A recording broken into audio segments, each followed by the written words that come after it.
coming through that door. It's Saturday and the band is playing. Honey, could we ask for more? From the beginning, it's been an old-fashioned variety show. Loved for its music, skits. I suggest that the two of you vamoose. Well, it's been a quiet week in Lake Wobegon, Minnesota. And most of all, the storytelling of Garrison Keillor. The 4th of July Best Pie in Town contest was won by Marlene, the church secretary at Lake Wobegon Lutheran Church. Keillor's famous tales of life in Lake Wobegon, his fictional Minnesota town, have captivated listeners by the millions. And his work, including writings and recordings, have earned him a National Humanities Medal, a Grammy, and a Peabody. That's the news from Lake Wobegon, where all the women are strong, all the men are good-looking, and all the children are above average. This is where we want to do A Prairie Home Companion.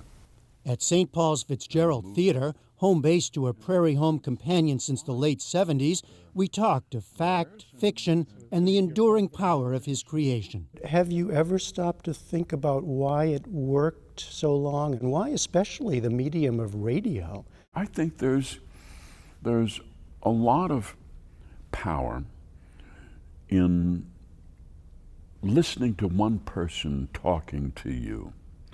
And this should never be underestimated. There are movies made, enormous amounts of money invested in them, and they're very diffuse, and they're very artistic, and edited and post-produced, and jumping from here to there, and complicated narratives and so on. But one person sitting and talking to you, and you're pulled in ways that technology and art and all cannot. We want to be talked to. We want to be talked to. We do. That was evident at the show's 40th anniversary, held at McAllister College, where Keillor had recorded the very first one. He's just so creative. He's really a treasure. It's live, it's variety, it's different. It's not like everything else you'd see. It's a constant moment of peace in a week. Arnie and Katie Heitoff of Omaha listened to the show on their second date more than 3 decades ago, and they still get emotional talking about it. I will tell her thank you for 36 years of Saturday Night by the Radio, because that's what it is. That's what it is. It's Saturday Night by the Radio. Now 71, he was born Gary Edward Keillor. He grew up in the small Minnesota town of Anoka, his mother a nurse, his father a mail clerk and carpenter. Keillor wrote about sports for the local paper at age 13, attended the University of Minnesota, then going by the name Garrison, and spent time in New York as a young writer. In 1969, he took a job at Minnesota Public Radio. 37 degrees in the Twin Cities. High today should be about 48. And launched A Prairie Home Companion 5 years later. He'd gone home in more ways than one. How much did you know about this place, Lake Wobegon, before you made it up? It was a mystery because I had run away from it when I went off to the University of Minnesota when I was 18. But to do that radio show, I had to go back to my aunts and uncles, and that's what Lake Wobegon is. It's a lost world. Maybe, but Keillor gave it life in many of his more than 24 books and in the show that's been performed all over the country and around the world. Be patient, this will pass. Director Robert Altman made A Prairie Home Companion into a feature film in 2006. Do some stops on this. Keillor's real-life team includes a full-time staff of around 15, a house band, actors, technicians, and guest musicians who appear regularly. The production is financed through corporate sponsorships, radio station fees, and ticket sales. It's all rehearsed late in the week. It's okay. I think I need something else from you as well, something with more killer potential.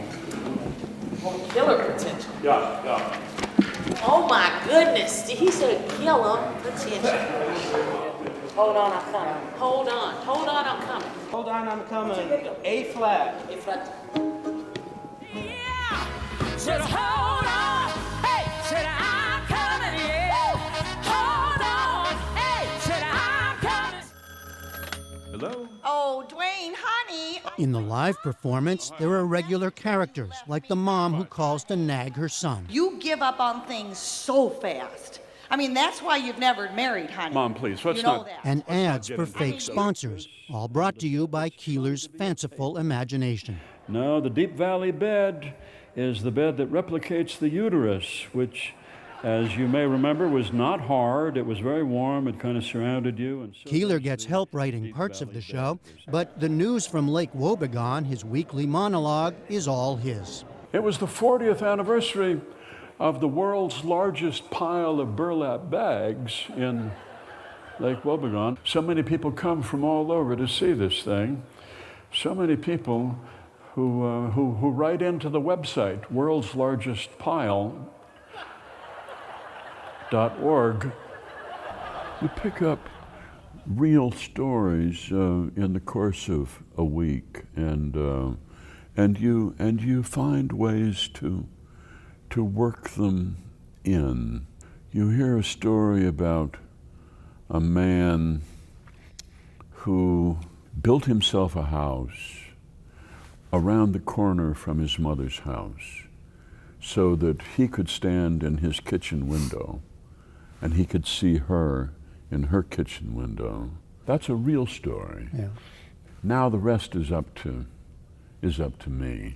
And I need to bring in some other people here. I'm going to make his the only house in town that welcomes Mormon and Jehovah's Witness missionaries. In fact, Keillor often writes the news from Lake Wobegon on the morning of the show, and then gets up on stage without notes. I try to make my way from the beginning to the end, oftentimes forgetting big swatches of it, which, makes you panic a little bit. Does the story sometimes just change completely mid-course? Yes. Yeah. Yeah. And sometimes it ends abruptly, but you've got your ending line, Yeah. So you just pause. You know you're not done, but they don't know you're not done.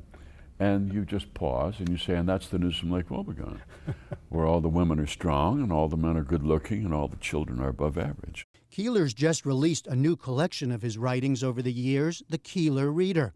And in a biographical essay is candid about how unlikely his success has been. And you describe a young man who was very shy and quote, I want to quote it, absurdly self-conscious and timid and eager to please and arrogant all at the same time. Mm-hmm. It doesn't sound like a likely formula for success. No, it's not. I was the least likely person to wind up doing this because growing up in the Midwest, you're told don't think too much of yourself because you are no better than anybody else. This is baked into you.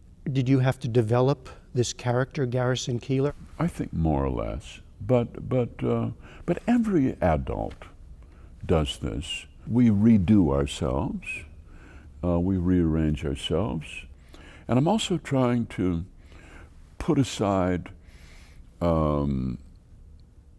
lifelong habits that only get in the way. Shyness being one of them. Yeah. You don't talk about or give any hint as to your worries and your anxieties. Those doubts and anxieties have never gone away. No. Keillor says he has no plans to retire despite suffering a minor stroke in 2009. In addition to A Prairie Home Companion, he continues to record a daily radio program about poetry and literature. And here is the Writer's Almanac for Friday the 20th. Runs a bookstore in St. Paul and is working on his first full-length play set to open this fall. Is there a lesson that you've taken from the 40 years of Prairie Home Companion about life? Hurry up. Hurry up. Hurry up. Hurry up and... Hurry up and do it. Get it done. You've got work to do. Don't put this off, and don't take the long view here. You know, life is today and tomorrow, and if you're lucky, next week. The next season of A Prairie Home Companion begins in September.